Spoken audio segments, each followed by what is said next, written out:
우리 이제 하나님의 말씀 구약 성경 민수기 22장 1절 말씀 보시겠습니다.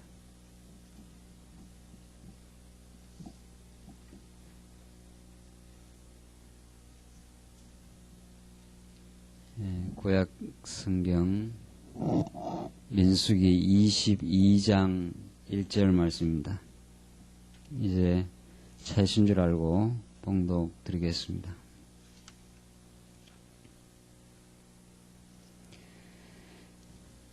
이스라엘 자손이 또 진행하여 모압 평지에 진 차선이 요단 건너편 곧 여리고 맞은편이더라. 십볼의 아들 발락이 이스라엘이 아모리인에게 행한 모든 일을 보았으므로 모압이 심히 두려워하였으니 이스라엘 백성의 많음을 인함이라. 모압이 이스라엘 자손의 영고로 번민하여 미디안 장로들에게 이르되 이제 이 무리가 소가 밭의 풀을 뜯어 먹음같이 우리 사면에 있는 것을 다 뜯어 먹으리로다 하니 때에 십볼의 아들 발락이 모압 왕이었더라. 4절까지 봉독해 드렸습니다. 우리는 오늘 이 민수기에 나타나는 참 기이하고 놀라운 장면을 오늘 이제 공부를 하시겠는데, 우리가 지금까지 상고해온 그 민수기의 말씀은 하나님께서 이스라엘 언약 백성들을 이제 하나님의 언약대로 애굽에서 이제 해방시켜 내신 이후에 하나님의 약속의 땅, 가나안 땅까지 하나님이 약속대로 이스라엘 백성들의 끊임없는 배반과 원망과 불순종에도 불구하고 하나님이 어떻게 이스라엘 백성들을 인도해 가시는가, 그 인도해 가시는 과정에 하나님이 여호와이시고 당신이 참으로 살아계신 분이시라는 것을 이스라엘 백성들에게는 확증을 해주시고, 이스라엘 백성들 편에서는 그들의 애굽 생활의 400년 옛 구습을 하나하나 시련을 통해서 벗어버려가는 그 교육적인 과정이라는 것을 우리가 지금까지 확인했습니다. 우리 지난 시간에는 이제 3차에 걸친 그 어려움을 이제 하나님께서 다 아름답게 극복하게 하신 다음에 이제 아모리 왕 시온을 이제 때려 눕히는 그런 혁혁한 그런 승리를 하나님께서 이제 가져오게 하십니다. 그것은 이제 곧 이스라엘 백성들이 진군에 들어갈 가나안 땅에 있을 그 전쟁을 이제 예상하면서 하나님께서 그 전초전으로 이제 앞으로 가나안 땅에 들어가서 승리케 하시겠다는 그 소곡으로 하나님께서 아모리 왕 시온을 눕힐 뿐 아니라 바산 옥을 이제 완전히 쓸어버리는 그 놀라운 역사를 하나님께서 이제 행하게 하십니다.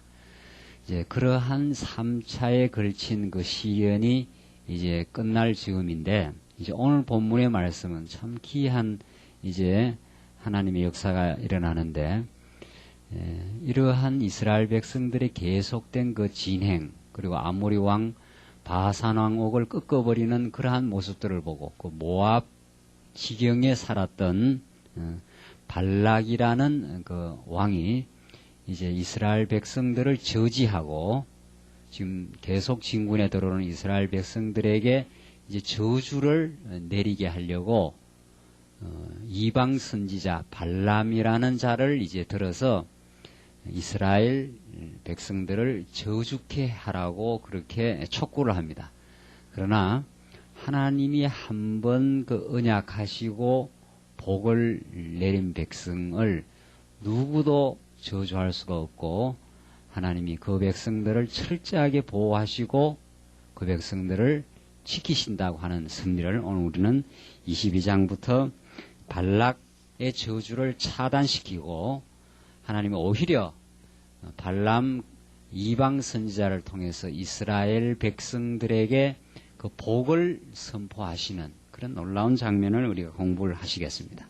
자, 그러니까 이걸 우리 지난 시간 공부와 오늘 공부를 잘 이제 연결할 필요가 있는데 그 연결고리를 잡는 게 중요한데, 그러니까 하나님은 요컨대 이스라엘 백성들을 광야에서 그 모진 3차에 걸친 그 시련의 과정을 그치게 하지만 그 시련을 통해서 이스라엘 백성들의 옛사람을 점점 죽이고 새로운 사람을 등장하게 하실 뿐 아니라 어떠한 시련을 거쳐도 이스라엘 백성들이 망하지 않는다.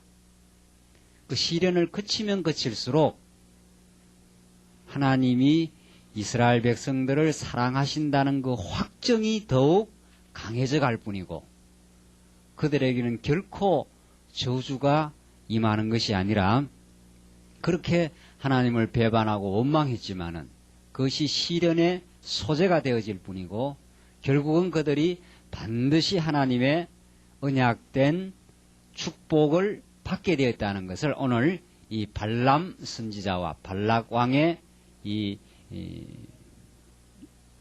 이러한 그 획책을 통해서도 우리가 알 수가 있습니다. 자, 오늘 우리 그러한 전체 흐름을 이해를 하시면서 22장 전체에 나타나는 발락 왕의 그 저주를 하나님께서 어떻게 차단하시고 발람 선지자로 하여금 이방 선지자 발람을 통해서 하나님은 언약 백성에게 주신 그 약속을 어떻게 재확인하시는가 하는 것을 우리가 공부를 해나갈 수 있겠습니다. 우선 1절 보시면은 이스라엘 자손이 진행하여 여리고 맞은편에 진을 칩니다. 그러니까 이스라엘 백성들이 이미 이제 광야 길을 어느 정도 다 거쳐 나온 거죠. 그래서 여리고 맞은편까지 이스라엘 백성들의 그 진행이 이루어졌습니다. 여기가 여리고성인데, 여리고 처음 이제 여호수아를 통해서 처음으로 이스라엘 백성들이 가나안 땅 그 한 성을 정복하게 되는데, 여호수아서 그게 여리고성입니다. 그 여리고성 그 앞이 모압 땅입니다. 이게 모압 땅, 모압 평지죠.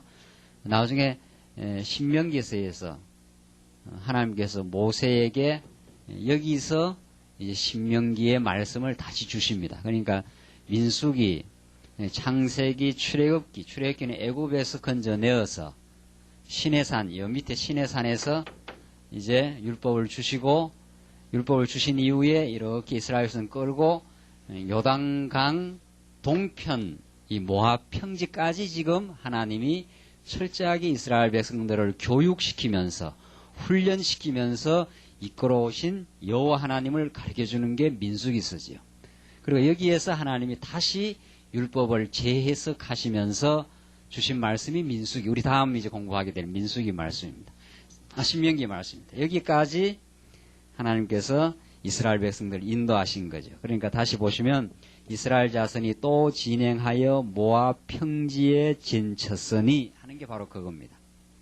요단 건너편 곧 여리고 맞은편이었더라. 2절 보시면은 2절로 4절 보시면은 모압 왕이 아모리에서 일어난 사건을 보고 이제 번민을 합니다. 십볼의 아들 발락은 이제 모압 왕입니다. 자, 이제 좀 주의하셔야 되는데 이 발락이 나오고 발람이 나오죠. 그다음 잘못하면 이게 헷갈리기 쉬운데 발락은 이게 모압 왕이고 발람이 이방 선지자입니다. 이방, 그러니까 하나님의 선지자가 아니라 이방 선지자, 이방 마술사입니다. 이 입을 통해서 이제 하나님의 뜻을 이제 보여주는 거죠. 참 기이한 일인데, 이건 발락은 왕이고 발람은 선지자라는 거예요. 이것은 기억을 하셔야 됩니다. 이름이 비슷해서 자칫하면 또 발람 왕인지 이런데 제가 어떻게 할까 하다가 이거 미음이 있어서 입으로 말한다 해갖고 발람 하면 선지자라 제가 그렇게 기억을 했었는데 전에. 자, 발락은 왕입니다. 2절 십볼의 아들 발락이 이스라엘이 아모리인에게 행한 모든 일을 보았으므로 모압이 심히 두려워하였으니 이스라엘 백성의 많음을 인함이라. 뭐 이스라엘 백성들의 그 수가 대단히 많았지 않습니까? 60만 대군이 막 지금 벌떼처럼 계속 밀고 올라오는 거죠. 그걸 보고 모압이 이제 두려워합니다. 또 아모리 왕이 그리고 바산왕 옥이 다 패배했다 하는 소식이 들려진 거지요. 자, 모압이 이스라엘 자손의 영고로 번민하여 미디안 장로들에게 이르되 이제 이 무리가 소가 밭의 풀을 먹음같이 우리 사면에 있는 것을 다 뜯어 먹으리로다 하니, 그러니까 소가 밭에 풀을 뜯어 먹는 거죠. 막 그냥 그 소가 그 식욕이 얼마나 좋습니까? 막 뜯어 먹으면서 지금 올라온다는 거죠. 그러니까 굉장히 두려움을 지금 이방왕이 지금 가지게 된 겁니다. 그때 십볼의 아들 발락이 모압 왕이었더라. 5절 계속 보시면 모압 왕 발락이 이제 발람 선지자에게, 이방 선지자에게 이스라엘에게 저주를 요청을 합니다. 그러니까 겁이 나니까 이 당시에는 이제 하나님을 섬기는 이스라엘 백성이 있을 뻔한 이 건동 지방에는 전부 다 우상신이 가득 찼습니다. 우상신. 이 당시에는 특히 그러니까 이 왕이 자기들의 마술사 이방 선지자의 입을 통해서 이스라엘을 좀 저주해버려라. 옛날 우리 궁중에서도 어떤 그 사람들 그 저주를 시킬 때 그 마술사를 들이대갖고 저주하게 해서 그 사람이 병들게 막 만들고 그런 궁중 비하가 많지 않습니까? 그런 시기에 이 당시의 그 주변 환경이. 자, 그래서 지금 발람 선지자에게 그 저주를 요청을 합니다. 보십시다. 5절. 그가 사자를 보올의 아들 발람의 본향 강변 부돌에 보내어 발람을 부르게 하여 가로되 보라 한 민족이 애굽에서 나왔는데 그들이 지면을 덮어서 우리 맞은편에 거하였고 우리보다 강하니 청컨대 와서 나를 위하여 이 백성을 저주하라. 내가 혹 쳐서 이기어 이 땅에서 몰아내리라. 그대가 복을 비는 자는 복을 받고 저주하는 자는 저주를 받을 줄을 내가 알미니라. 이 뒤에 말은 거짓말이죠. 예. 하나님이 복을 빌어야 복이 주어지고 하나님이 저주하게 되면 누구도 그 백성을 복을 줄 수가 없지요. 지금 앞으로 전개되는 이 복과 저주의 내용은 우리들에게 무엇을 보여주느냐 하면은 이방 선지자가 복을 빈다고 복이 오고 이방 선지자가 저주한다고 저주가 오는 것이 아니라 누가 복을 빌면 하나님이 복 빌어준 자, 하나님이 복을 주시기로 작정된 자는 어떠한 경우에도 하나님의 복이 상실되지 아니하고 하나님이 저주하기로 작정된 자는 어떠한 경우에도 복이 주어지지 아니한다. 그러니까 복과 저주가 이방 선지자의 효험에 달린 것이 아니라 하나님의 작정된 뜻과 하나님의 계획에 달려있다는 사실을 우리들에게 너무도 생생하게 보여줘요. 그러니까 이스라엘 백성들의 그 행위로 말미암으면은 지금까지 3차 시련을 거쳐오면서 이스라엘 백성들이 하나님 앞에 보인 그 행위로 말미암으면은 그 복을 받을 백성들이 아닙니다. 이스라엘 백성이. 그러나 오늘 이 발람 선지자 사건을 통해서 우리에게 확신을 주는 것은 우리에게 흔들리지 아니하는 견고한 그 신앙을 주는 것은 이스라엘 백성들에게 주어지는 그 가나안의 축복, 여러분과 저에게 주어지는 영원한 천국과 우리가 예수 믿는 이 놀라운 축복은 여러분과 제가 이 땅에서 행하는 도덕적 선도 아니고 우리가 하나님 앞에서 쌓아놓은 공로도 아니라 하나님이 그 작정해 놓으신 은혜의 선물이라는 사실을 오늘 이 본문 말씀을 통해서 너무도 생생하게 보여줘요. 근데 모압 왕 발락이 착각을 한 거죠. 모압 왕 발락이.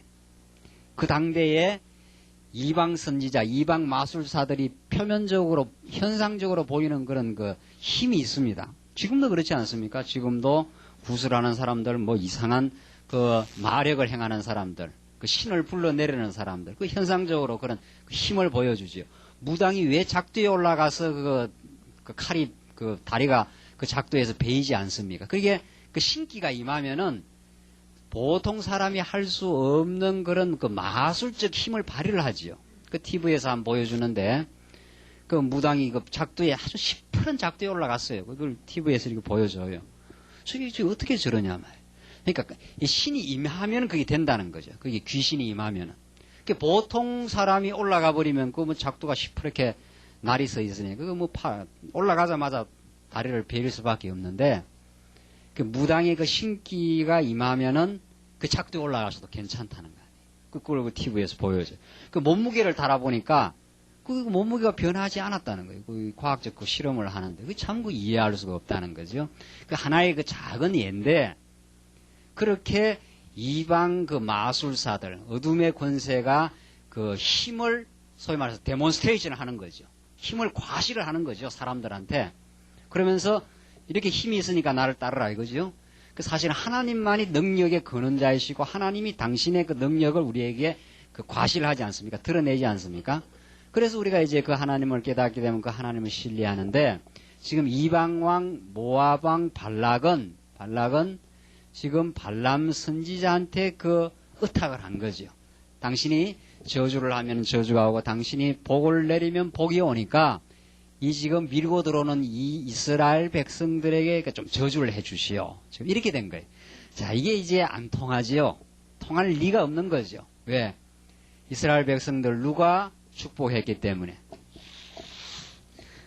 하나님께서 이스라엘 백성들에게는 이미 축복을 하셨지요. 그 축복을 우리는 뭐라고 합니까? 언약이라 그럽니다. 하나님이 언약하셨다 하는 것은 복을 하나님께서 내리셨다 하는 것이고, 하나님께서 이방 백성들에게는 축복을 하지 않습니다. 저주를 하신 거죠. 그러니까 이게 하나님의 작정에 달려있지, 이 자리에 발람 선지자가 들어갈 수가 없는 거죠. 그럼 발락은 그걸 착각하라고 그렇게 지금 이방 마술사, 이방 선지자 발람을 지금 의지하고 이런 말을 합니다. 그러니까 7절 봅시다. 7절 보시면은 7절에서 이제 14절까지 보시면은 발람 선지자가 여호와의 명령을 듣고 저주하지 않습니다. 한번 보시세요. 7절.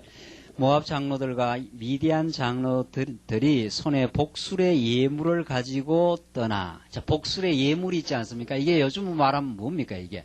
이 복채.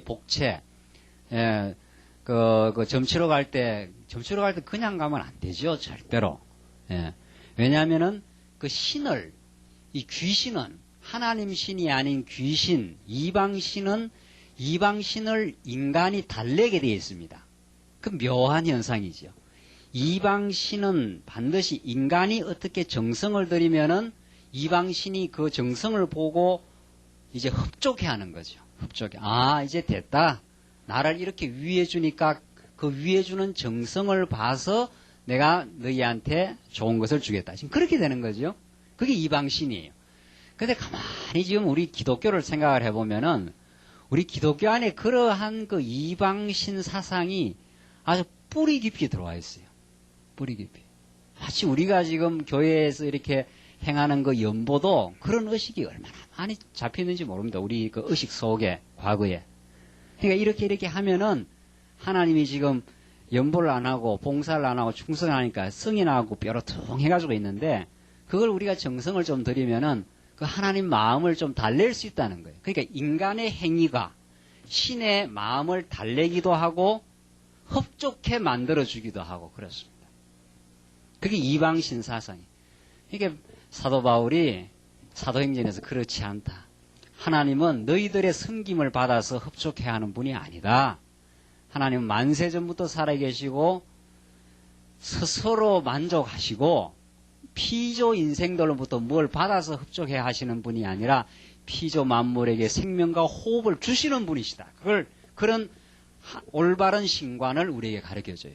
그러니까 지금 모압왕 발락은 이제 그런 이방신 사상이 있는 거죠. 그래서 복술의 예물을 발람 선지자한테 보내는 거죠. 그걸 이제 보내야 그 신이 이제 그 예물을 받고 마음을 흡족히 해서 복을 빌어주는다고. 그렇게 믿는 거죠. 그래서 복술의 예물을 가지고 떠나 발람에게 이르러 발락의 말로 그에게 고하매 발람이 그들에게 이르되 이 밤에 여기서 유숙하라. 여호와께서 내게 이르시는 대로 너희에게 대답하리라. 그러니까 발람 선지자는 원래 이방 선지자지만은 이방 선지자까지도 하나님의 그 주권 속에 들어있다는 걸 지금 이제 보여주기 시작합니다. 여호와께서 내게 이르시는 대로 너에게 대답하리라. 이렇게 하지 않습니까? 9절. 하나님이 발람에게 임하여 가라사대 너희와 함께한 이 사람들이 누구냐? 발람이 하나님께 고하되 모압 왕 십볼의 아들 발락이 내게 보낸 자라. 이르기를 보라 애굽에서 나온 민족이 있어 티면에 덮었으니 이제 와서 나를 위하여 그들을 저주하라. 내가 혹 그들을 쳐서 몰아낼 수 있으리라 하나이다. 하나님이 발람에게 이르시되 너는 그들과 함께 가지도 말고 그 백성을 저주하지도 말라. 뭐라 그럽니까? 그들은 뭐래요? 복을 받을 자가 아니고 뭡니까? 받은 자니라. 이게 하나님의 선언이에요. 그러니까 이스라엘 백성은 복을 이미 아브라함 당시에 하나님이 아브라함에게 축복을 하고 아브라함에게 축복을 한 그것은 그 자손 대대로 이미 복의 근원이 될시라 하나님이 그 복을 선언해버렸어요. 그러니까 복이라는 건 우리가 지금 예수를 믿고 천국으로 소망하는 이 복이란 하나님의 전적인 주권적인 선물이지 우리가 선택을 했거나 우리가 결단을 했거나 우리가 노력한 것이 아니에요. 그걸 로마서는 너희가 다른 박질한 것도 아니요 이렇게 나와요. 다른 박질하는 게 막 예를 쓴다는 거 아닙니까? 달려가는 거니까 자기가. 다른 박질한 것이 아니라는 거예요. 우리가 부모님으로부터 은혜를 받는 것이 우리가 부모님에게 잘했기 때문에 받는 게 아니죠. 기독교 진리의 그 정수를 이해하는 게 간단해요. 쉽습니다. 아주. 우리가 부모님의 은혜를 받아내는 것이 우리가 부모님한테 뭐 재롱을 떨었거나 뭐 잘 이렇게 부모를 공경을 했거나 이래서 부모의 은혜를 그 반대 급부로 얻어낸 게 아니죠. 이 부모와 자식 간의 이 순수한 사랑만 하더라도 그래요. 우리가 상업적으로 내가 줬으니까 부모의 은혜를 받아낸 게 아니죠. 그렇죠. 만약 그렇게 생각하는 자녀가 있다면 이거는 부모를 모독해도 그렇게 모독하는 수가 없지요. 부모의 은혜는 우리의 행위의 대가로 반대 급부로 얻어낸 게 아닙니다. 그렇잖아요. 그 인격적 사랑이라는 게 그런 거예요. 그저 부모가 자식을 사랑해서 낳아놓았고 그냥 베풀어줘요. 그냥 베풀어줘요. 부모의 자식 사랑이라는 것이 이게 눈 감을 때까지 간다는 거 아닙니까? 우리 교수님이 그래요. 우리 교수님은 예수 믿는 사람도 아니에요. 근데 일반 안 믿는 사람 그 속에도 일반 계시가 있어가지고 그 부모가 자식 사랑이 아주 극진한 거죠. 따지고 보면. 그게 뭐라 그러니까 자식이 얼마 전에 군회를 갔다는 거예요. 군회를 갔는데 군회 간 그 다음날 막 추워졌다는 거예요. 며칠 전에 추워졌지 않습니까? 아주 갑자기 막 바람이 불고. 추워지니까 마음이 아주 그게 저리다는 거예요. 그놈이 어릴 때부터 추위를 참 탔던 놈인데 그 말을 하더라고요. 그 부모 마음이라는 게 이게 이제 이만큼 대학 보내놓고 키워놨으면 이제 끝나는가 싶어도 이 부모가 눈 감을 때까지 그 자식에 대한 그 연민과 긍휼과 돌보고 싶은 그 마음이 있는 그 참 묘한 하나님 주신 마음이죠.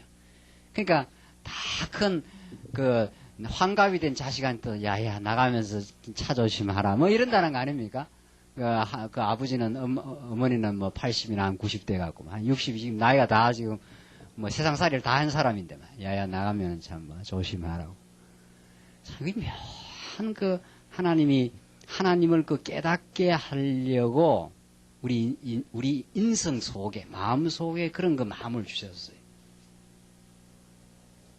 우리 행위로 받는 거 아닙니다.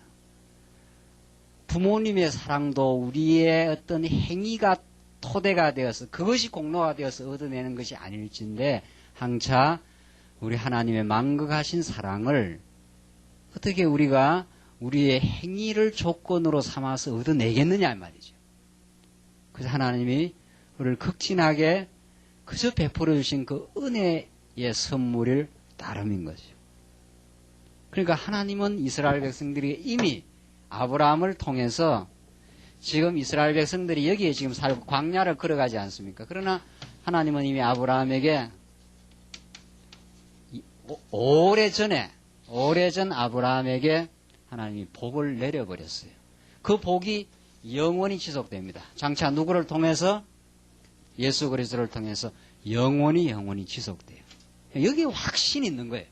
그러니까 구약식으로 말하면 구약의 맥락에서 말하면 아브라함이지만은 성경 전체의 맥락에서 말하면은 영원 안에서 예수 그리스도 안에서 우리에게 주신 불변한 사랑이에요. 불변한 사랑. 여기에 우리의 구원에 확고부동한 근거가 있는 거죠. 이 확신이 들어와야 우리는 이 땅에서 내 모든 것이 사라져도, 이 땅에서 어떠한 어려움이 내게 닥쳐도 하나님의 나를 영원 안에서 나를 사랑했다. 부모가 한 번 나를 낳고 죽는 날까지 나를 사랑한다는 그 확신이 있으면 자식이 그 힘이 나지 않습니까? 어떤 어려움이 있어도. 그것처럼 우리의 확신이 여기에 있어요. 그러니까 하나님이 말씀하시기를 그 백성을 저주하지도 말라. 네가 저주한다고 저주가 오겠느냐? 내가 복을 지금 빌어놓은 자들인데 이 말이죠. 그들은 복을 받은 자니라. 받을 자도 아니에요. 받은 자예요. 여러분과 저도 마찬가지예요. 복을 뭐 우리가 앞으로 교회를 잘 섬기고 뭐 이렇게 해야 복 받는 게 아니라 복을 받은 자이기 때문에 그 복의 깨달음이 우리로 하여금 섬기게 만들어주지요. 부모의 은혜를 깨닫는 자가 부모를 섬기게 돼 있어요. 부모를 사랑하는 마음이 생기게 돼 있는 거죠. 13절 발람이 아침에 일어나서 발락의 귀족들에게 이르되 너희는 너희의 땅으로 돌아가라. 내가 너희와 함께 가기를 여호와께서 허락지 아니하시느니라. 자, 그러니까 이 발람 선지자도 뭘 좀 아는 거예요. 이게 참 하나님의 선지자가 아닌데도 야, 하나님이 허락하지 않는 거구나. 이걸 좀 깨달은 거죠. 예. 하나님이 허락해야 어떤 일이 돼요. 하나님이 허락해. 하나님이 허락하지 않는 일이 이 땅에 되는 법이 없는 거죠. 예. 이 땅에. 그걸 믿는 게 우리 신앙입니다. 14절 모압 귀족들이 일어나 발락에게로 가서 고하되 발람이 우리와 함께 오기를 거절하더이다. 자, 이렇게 보고를 했습니다. 15절 계속 보시면은 15절로 20절 발람이 귀족들의 말을 거절하고 여호와의 명을 듣습니다. 15절 보시다. 그러니까 발람 선지자는 원래 누구의 말을 듣는 게 일반적인 예입니까? 발락이 말을 들어야 될 거 아닙니까? 이게 같이 통하는 자들이니까. 같이 통하는 자들이니까. 그런데 발람 이방 선지자가 발락의 말을 듣는 게 아니고 이제 하나님의 그 주권에 지금 의해서 이제 이끌어져 가는 거죠. 그걸 지금 보여줘요, 지금. 이 지금 사건이. 그러니까 세상 어떠한 권세도 자기 마음대로 자기 생각대로 하는 것 같아도 그 뒤에 하나님의 주권적인 역사 지배가 있다는 거죠. 지금 중공이라는 저 거대한 나라가 꿈틀거리기 시작하고 이제 중공은 지금 앞으로 조금 얼마 안 있으면 세계 초강대국이 되게 돼 있어요. 그리고 저기에 경제적인 무궁무진한 파워가 지금 들어있는 거죠.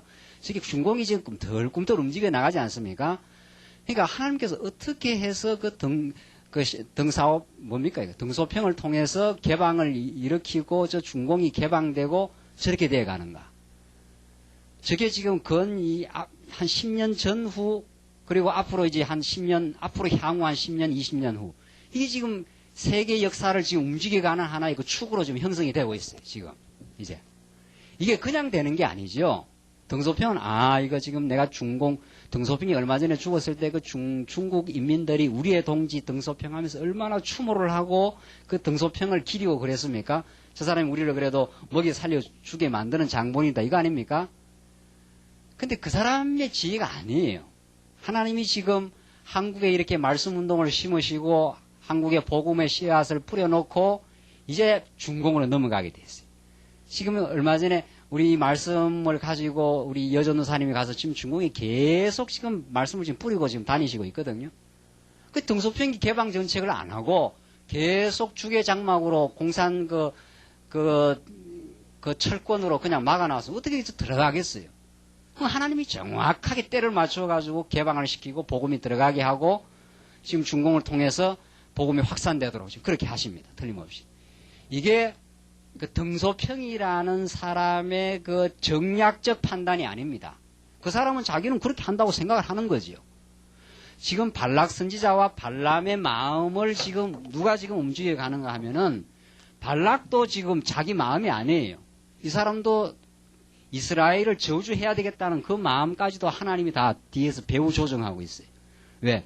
그렇게 아무리 저주하려고 해도 발람 선지자가 저주를 안 하고 나중에 복을 빌어주거든요. 그게 누구의 뜻이라는 걸. 하나님이 언약 백성에게 한 번 복을 주면은 그 복이 그대로 이루어진다는 것을 이스라엘 백성에게 확정시키는 사건이죠. 이렇게 우리가 역사를 이해하고 우리 현실 너머의 하나님의 주권적 손길을 알아야, 그래야 우리가 자고해지지 않습니다. 우리 인생이. 그래야 마음의 평안도 얻습니다. 그렇죠? 이게 역사를 보는 눈입니다. 그러니까 우리가 이렇게 성경을 깨닫고 신앙을 가진다는 것은 그냥 하나님 앞에서 그냥 자기 욕심 주절되고 있는 게 아니라 정말 그 관이 바뀌어요. 신관이 바뀌고 역사를 보는 그 눈이 바뀌는 거 아닙니까? 뭐 이렇게 돼야 이게 기독교인이에요. 이렇게 돼야. 그렇죠. 오늘 이 본문의 말씀이 그 이러한 하나님의 역사 지배를 잘 보여줍니다. 한번 보십시다. 15절 계속 보시면 발락이 다시 그들보다 더 높은 귀족들을 더 많이 보내매, 아하, 이거 조금 몇 사람 보내가 안 되겠다 말이지. 이 발람 선지자가 설득이 안 되는구나. 이러니까 뭐라 그럽니까? 더 높은 귀족들. 처음에는 도지사 정도 한번 가봐라 했다가 이거 안 되겠다 말이지. 이제 국무총리쯤 이제 아주 권위가 있는 그런 높은 귀족들을 더 많이 보냈어요. 16절 그들이 발람에게로 나아가서 그에게 이르되 십볼의 아들 발락의 말씀에 청컨대 아무것도 끄리끼지 말고 내게로 오라. 내가 그들을 높여 크게 존귀케 하고, 사살 꼬시는 거 아닙니까? 아주 존귀하게 만들어주겠다는 거예요. 그대가 내게 말하는 것은 무엇이든지 시행하리니 청컨대 와서 나를 위하여 이 백성을 저주하라 하시더이다. 발람이 발락의 신하들에게 대답하여 가로되 발락이 그 집에 은금을 가득히 채워서 내게 줄지라도 내가 능히 여호와 내 하나님의 말씀을 어기어 덜하거나 덜하지 못하겠노라. 이 발락이 또 꾀를 장기를 쓰는데, 이게 이제 얼핏 봐서는 굉장히 신앙적인 표현인 것 같지만은 베드로 후서를 한번 봅시다. 신앙적인 표현이 아닙니다. 이게 불의의 싹을 사랑하는 건데, 이게 발람도 이게 거짓 선지자, 이방 선지자거든요, 원래. 베드로 후서 한번 봅시다. 이 본문을 우리가 정확하게 해석하기 위해서 한번 찾아봅시다. 베드로 후서 2장 15절 말씀입니다. 이 사건을 신약이 어떻게 해석하는가를 봐야 돼요. 이 본문을 자칫 잘못 보면은 발람이 되게 하나님을 잘 섬기는 것처럼 인정하는 것처럼 보이는데, 베드로 후서 찾았습니까? 2장 15절입니다. 2장 15절. 저희가 바른 길을 떠나 미혹하여 부올의 아들 발람의 길을 쫓는도다. 발람이 제대로 된 선지자는 아닙니다. 하나님이 그를 사용했을 뿐인데, 그는 뭐라고 그랬습니까? 뭐라고 그랬어요? 불의의 싹을 사랑하다가, 이렇게 돼 있어요. 자기의 불법을 인하여 책망을 받되 말 못하는 나귀가 사람의 소리로 말하여 이 선지자의 미친 것을 금지하였느니라. 자, 다시 돌아갑시다. 그러니까 발람 선지자는 진짜 하나님을 향한 그 충성스러운 신앙을 가지고 이런 게 아니라, 은금을 채워도 안 된다 하는 것은 이제 더 이게 위선된 말이죠. 더 해달라 이런 거죠. 불의의 싹을 사랑하는 하나의 그런 위선과 그 거짓의 지금 그 말입니다. 그러니까 이렇게 해준다 그러니까 더 해놔라 이거죠. 더 해놔라. 그걸로는 안 되겠다. 이런 어떤 발람의 그 괴기가 있는 거죠. 그러나 하나님께서는 그 발람을 또 사용해가지고 하나님의 뜻을 이루어가는 거죠. 19절. 그런즉 이제 너희도 이 밤에 여기서 유하라. 여호와께서 내게 무슨 말씀을 더하실는지 알아보리라. 밤에 하나님이 발람에게 임하여 이르시되 그 사람들이 너를 부르러 왔거든. 일어나 함께 가라. 그러나 내가 내게 이르는 말만 준행할지니라. 자, 이렇게 해서 하나님은 계속 발람에게 너가 네 마음대로 하는 게 아니다.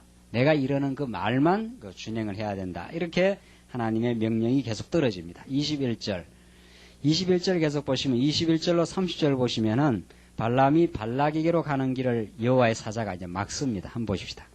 발락이 아침에 일어나서 자기 나귀의 안장을 지우고 모압 귀족들과 함께 행하니 그가 행함을 인하여 하나님이 진노하심으로 여호와의 사자가 그를 막으려고 길에 서니라.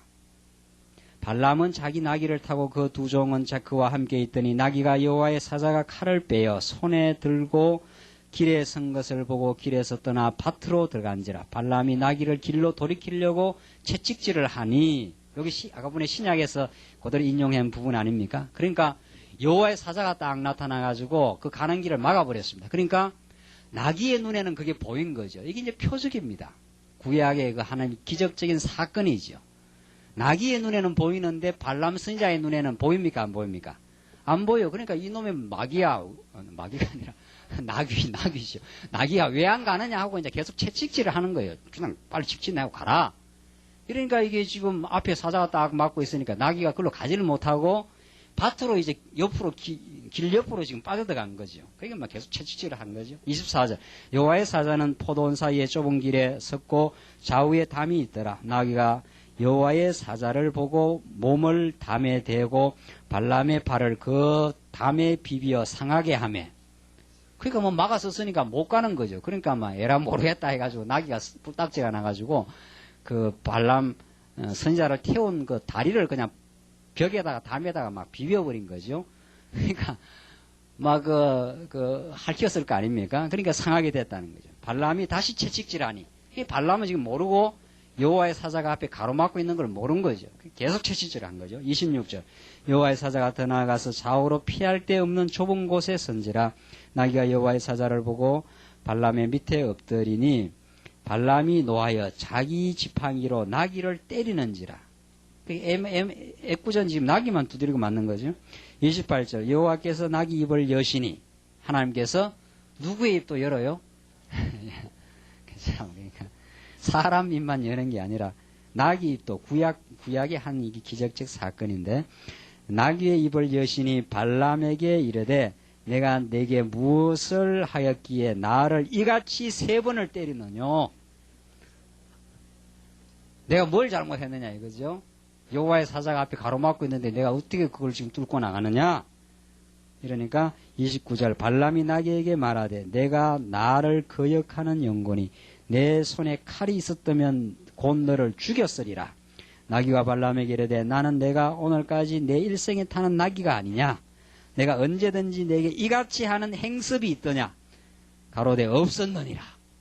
내가 당신을 위해서 얼마나 참 그 충성스럽게 충직하게 봉사를 했는데 이런 일이 평생에 있었더냐. 나귀가 막 대드는 거죠. 그러니까 가만 생각해보면 없거든요. 발람 선지자가 없었다 말이죠. 네가 지금 돌았느냐 뭐 이렇게 나오는 거죠. 네가 왜 지금 이러고 있느냐는 거죠. 31절. 때에 여호와께서 발람의 눈을 밝히시매. 자, 하나님이 눈을 밝혀야 신령한 세계가 보이는데 하나님 발람의 눈을 밝혔다 그랬습니다. 여호와의 사자가 손에 칼을 빼어들고 길에 선 것을 보고 머리를 숙이고 엎드리니. 자, 이제 보니까 여호와의 사자가 딱 대기하고 있는 거죠. 그러니까 여러분과 저에도 이게 구약적인 한 표현인데 여러분과 저의 눈에도 신령한 눈을 띄워줘야 하나님의 진리가 보입니다. 여호와의 사자의 역사가 보이는 거죠. 그러니까 신령한 눈을 우리에게 띄워주지 아니하면은 현실밖에 보이지 않지요. 그래서 시편 기자가 하나님께 기도하기를 하나님이 우리의 눈을 밝혀주셔서 오묘한 진리의 법을 보게 하시옵소서. 그게 그 시편 기자의 그 간절한 기도입니다. 그 눈이 떠여지지 않으면 우리는 이 세상에서 낙심하고 때로는 갈등하고 저는 마음의 어려움을 가져요. 보이는 건 현실밖에 없으니까. 하나님께서 지금 발람의 눈을 밝히심에 나오죠. 밝히야 여호와의 사자 그 신령한 세계가 보이는 거죠. 하나님께서 이거 밝히지 아니하면은 그냥 앞에 가로막고 있는데 그냥 계속 가려고만 하는 거죠. 어리석게. 그게 우리의 그 인생의 그런 과정이 있지 않습니까? 하나님이 지금 막아놨는 손길이 안 보이는 거예요. 하나님은 딱 앞에서 뭘 막아놨는데 우리는 그 막은 손길은 안 보이고 이놈의 나귀가 왜 안 가느냐? 그냥 나귀만 계속 애꿎은 나귀만 들고 치는 거죠. 그렇죠? 우리 인생에 그런 거 많지 않습니까? 정말 그럴 때가 있어요. 하나님의 손이 안 보이니까. 여호와의 사자가 안 보이니까. 그래서 우리가 그냥 벽에 계속 부닥치는, 벽이 있는데도 그 벽이 안 보이고 계속 그냥 앞으로 가려고만 하는 거지. 그게 하나님 우리를 막으시는 그 과정입니다. 막으시는 과정. 그게 많이 안 부딪혀 봤습니까? 부딪혀가 막 그냥 막 이마도 깨지고 막 그냥 난리가 나는 거죠. 그러다가 이제 하나님이 눈을 밝히셔서 내가 막았다. 내가 그 길을, 거기 가면 안 되기 때문에 막았다. 이런 거죠. 그게 우리를 보호했다. 그런 뜻이에요. 그러니까 우리는 우리 생각만 자꾸 하니까 왜 내가 계획하는 일이 이렇게 뚫리지 아니하느냐 이러고 있지만은 하나님은 너가 그 길로 가면 너가 망하게 돼 있다. 그래서 내가 그 길로 안 가고 내가 작정한 선한 길로 가도록 하나님이 보호했다. 그런 뜻입니다. 그게 이제 우리에게 신령한 눈이 뜨이고 하늘의 지혜가 우리에게 열리면 깨달아지는 거죠. 지금 발람이 지금 그런 거예요. 발람의 눈을 밝히심에 여호와의 사자가 손에 칼을 들고 길에 선 것을 보고 머리를 숙이고 엎드리니 여호와의 사자가 그에게 이르되 너는 어찌하여 내 나귀를 이같이 3번 때렸느냐. 보라 내 길이 내 앞에서 패역함으로 그 언약 백성을 저주하러 가려고 하는 그 길이니까 그게 얼마나 패역한 길입니까. 내가 너를 막으려고 나왔더니 나귀가 나를 보고 이같이 3번을 돌이켜 내 앞에서 피하였느니라. 나귀가 만일 돌이켜 나를 피하지 아니하였다면 내가 벌써 너를 죽이고 나귀는 살렸으리라. 발람이 여호와의 사자에게 말씀하되 내가 범죄하였나이다. 당신이 나를 막으려고 길에 서신 줄을 내가 알지 못하였나이다. 당신이 이를 기뻐하지 아니하시면 나는 돌아가겠나이다. 여호와의 사자가 발람에게 이르되 그 사람과 함께 가라. 내가 내게 이르는 말만 할지니라. 발람이 발락의 귀족들과 함께 가니라. 하나님께서 일단 막고 교육을 한번 시키고 보내는 거죠. 그렇죠? 예. 그러니까 하나님의 다 때가 있는 거죠. 우리들에게도 하나님께서 우리에게 가는 길을 막았을 때는 그 막는 그 이유가 있는 겁니다. 막는 이유가. 그러니까 자꾸 말씀을 계속 듣고 성령의 인도하심을 받으면 우리가 자꾸 민감해지는 거죠. 하나님의 뜻에. 그러니까 이마박을 한 3번 박을 걸 이제 한 번만 막는 거죠. 전에는 막 한 번 박고 또 박고 또 박고 이렇게 하다 이렇게 무지하면은 그 뭐 곰이 그런다는 거 아니에요? 앞에 딱 길에다가 돌을 딱 하면 한 번 쾅 박으면 절로 쭉 갔다 다시 오잖아요. 오면 이놈 돌이 왜 앞에 있느냐 하고 또 한 번 더 쾅 박는다는 거 앞으로 또 쭉 밀려갔다 다시 오죠.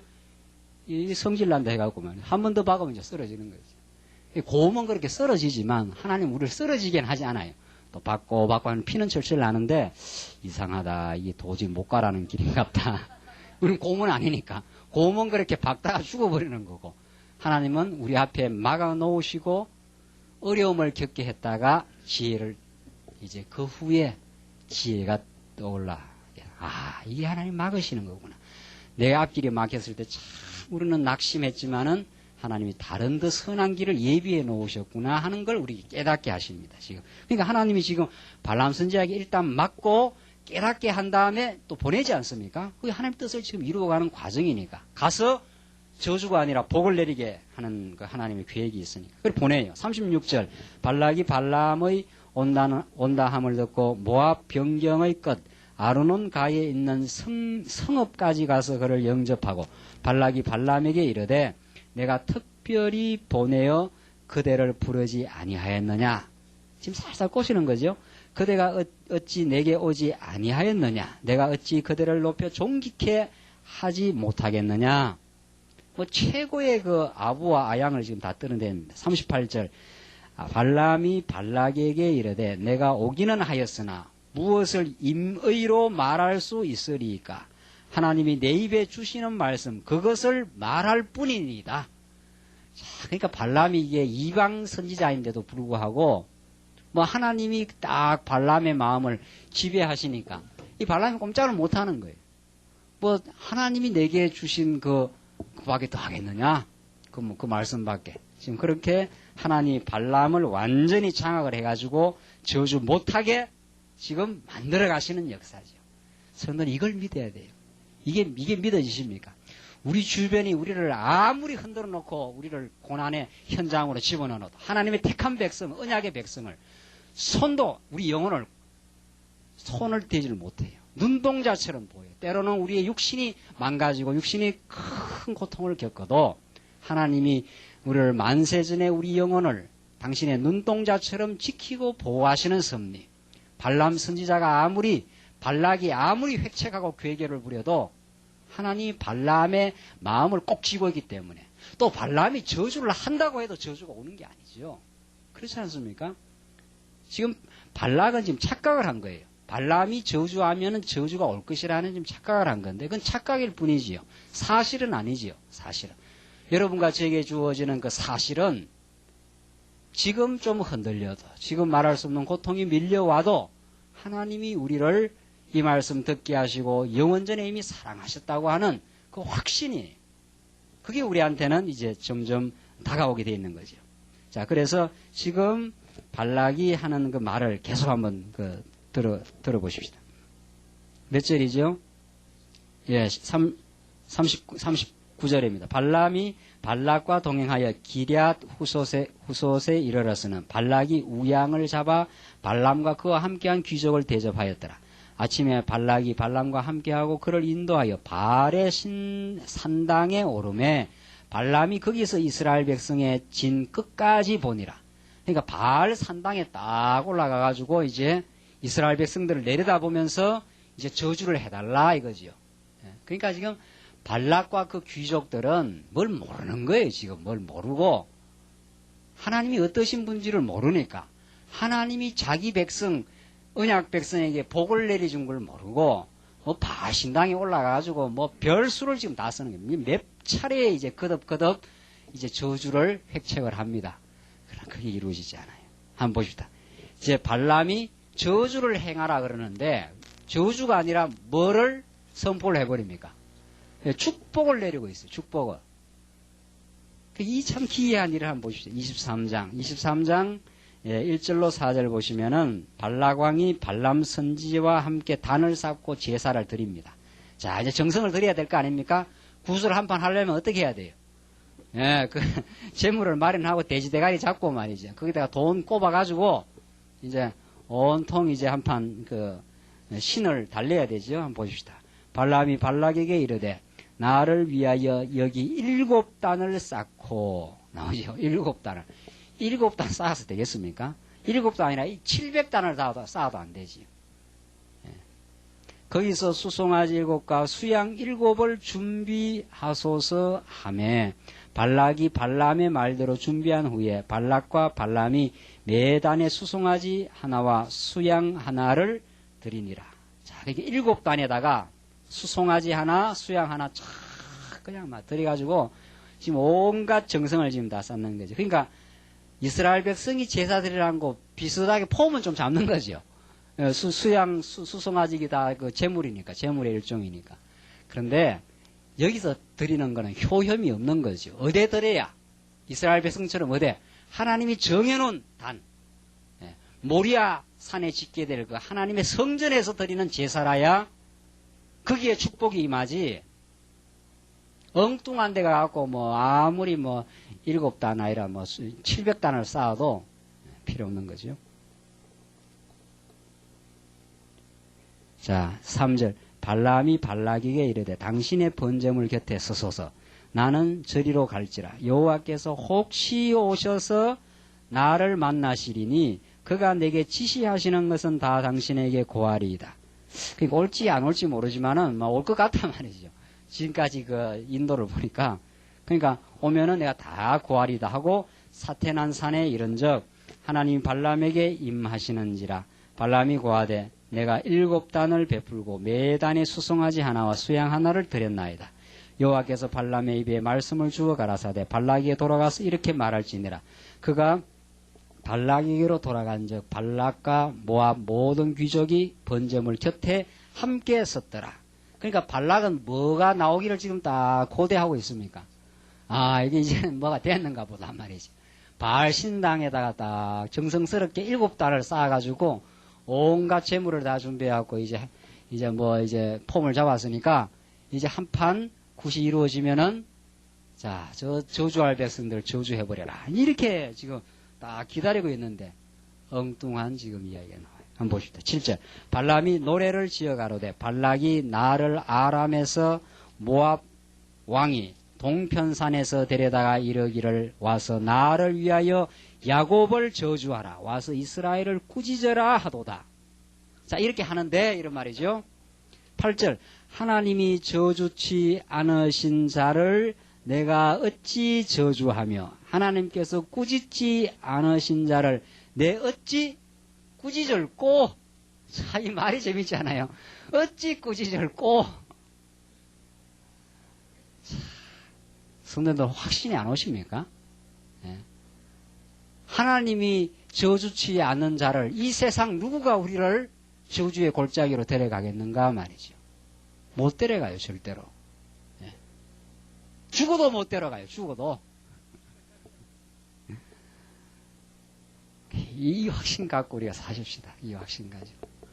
하나님이 역사를 지금 지배하시는 우주 만물을 한 손에 지금 거머쥐시고 이 세상을 운행하시는 분이 여러분과 저를 지명하여 한 사람 한 사람 불러내가지고 너는 내 백성이라. 이렇게 하나님이 이 말씀을 지금 깨닫게 하시는데 무엇이 두렵겠느냐 이 말이죠. 그래서 우리 크리스찬은, 우리 하나님을 믿는 사람은 이 하나님이 우리에게 한번 확정하신 그 언약의 말씀, 그 언약의 말씀이 내게 인격화될 때, 내 인격 속에 그 뿌리로, 확신으로 자리를 잡을 때 세상이 나를 온통 뒤집어 놓으려고 발버둥을 쳐도 괜찮다. 그게 세상을 이기는 그 믿음이라 그랬어요. 세상이 감당하지 못하는 그 믿음을 하나님께서 우리에게 주신다. 그거죠, 바로. 오늘 이 말씀이 우리에게 이 확신이 주어져야, 그래야 우리가 살 맛이 있어요.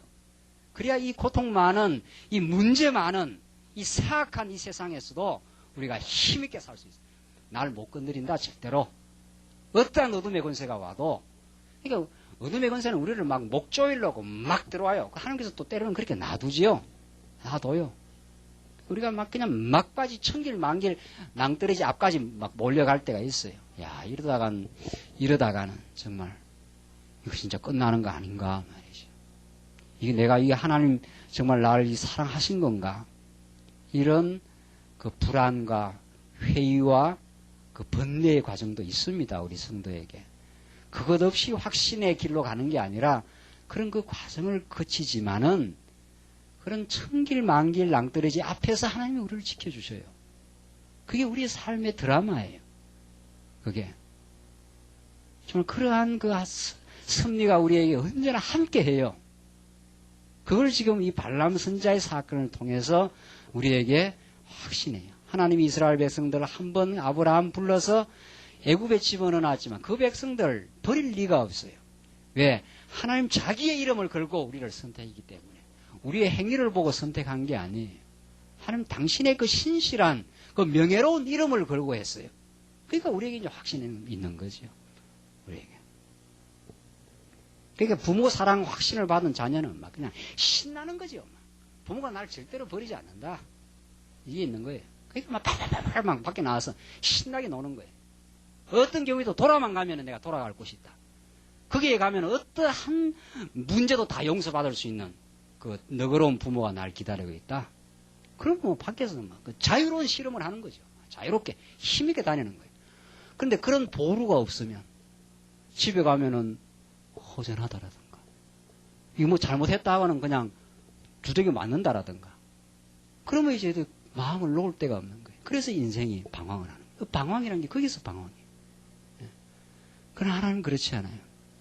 하나님 우리가 아무리 만신창이 되었어도 하나님 우리를 돌아오게 하실 뿐 아니라 돌아오는 탕자를 완전히 그냥 뛰어나와. 그냥 받는 것도 아니에요. 너 어디 갔다 돌아왔느냐? 이것도 아니에요. 그냥 죽었던 내 자식이 돌아왔다. 쫓아나와서 끌어안고 씻어주고 모욕시키고 잔치를 베풀고 죽었던 내 자식이 돌아왔다.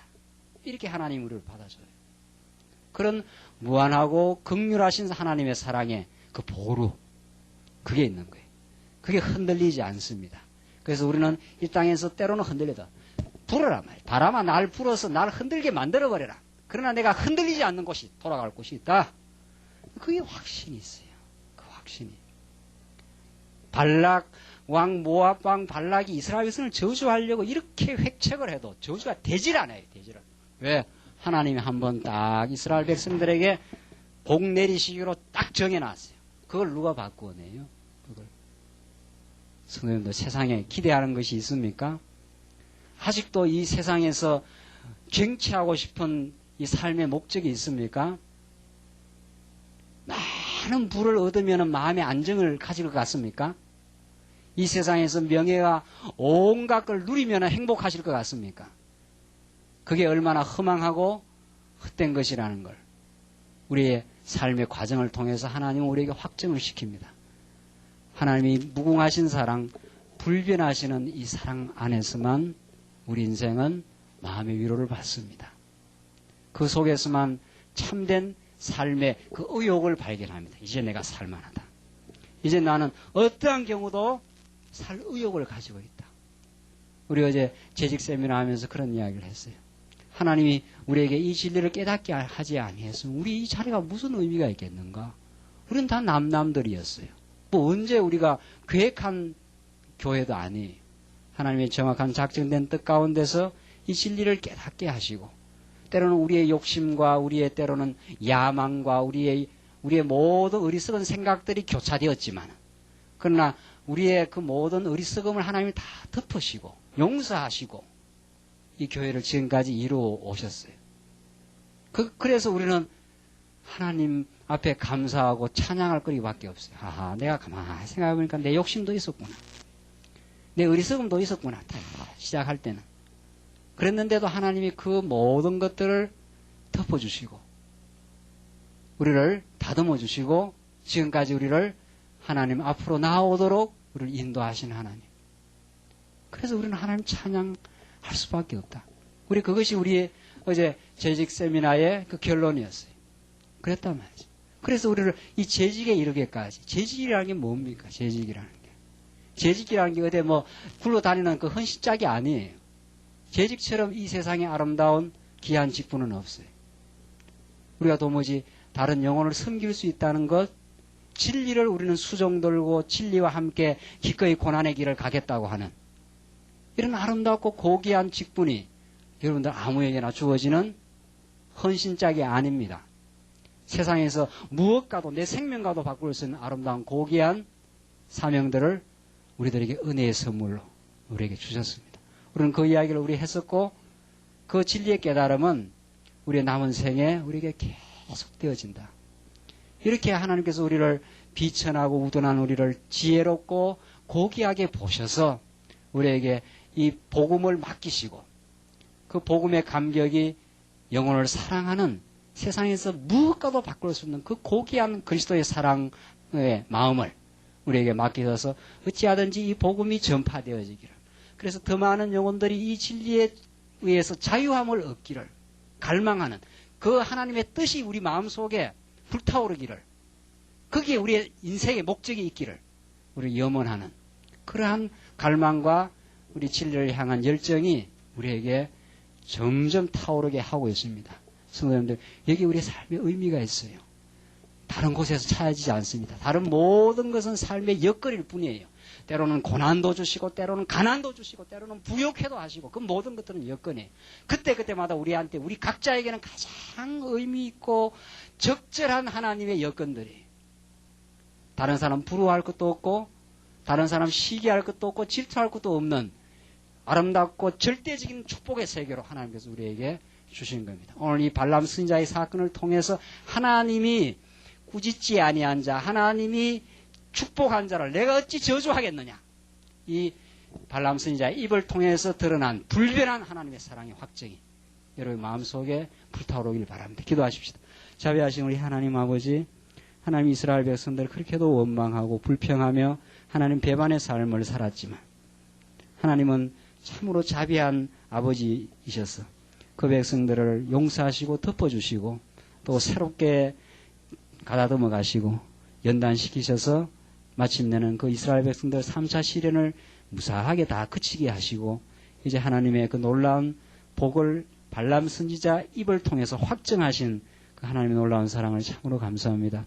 하나님 아버지, 우리가 하나님의 그 신령한 그 놀라운 은혜와 사랑을 잘 깨닫지 못해서 과거에 얼마나 이 세상의 허망한 영광을 위해서 저희들 몸부림치고 저희들 헤매었는지 알 수 없습니다. 이제 이 진리 안에 저희들 굳건하게 서게 하시고 깨닫게 하시고 날마다 연단시키시고 우리를 하나님 앞으로 더 전진케 하심을 너무도 감사합니다. 우리의 삶의 시련의 바람이 불어쳐도 어떠한 역경이 닥쳐도 하나님의 사랑의 확신을 가지고 저희들 거침없이 전진하게 하시옵소서. 예수님 이름으로 기도합나이다. 아멘.